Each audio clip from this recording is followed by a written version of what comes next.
Ынталандырудың екінші жолын тағы да көрсеткім келіп тұр.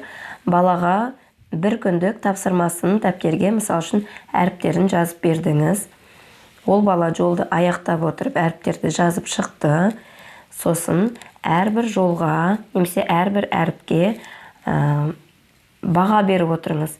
Тек қана андай 5, 4, 3, 2 емес, мысал үшін жақсы болса, плюс таңбасын кішкене шимай, нашарлау болса айтасыз. Не кішкене плюсқа біраз жетпей тұр.